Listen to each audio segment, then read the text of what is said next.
Иногда вот такая хуйня случается. Хренак, синерджик, головку забагрилась. Вот такая стерлядка.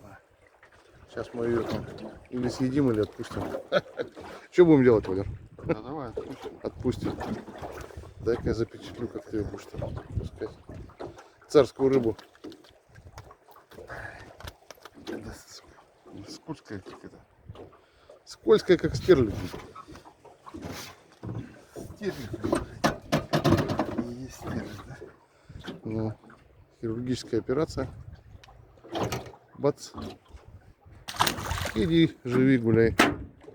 Не наш вариант.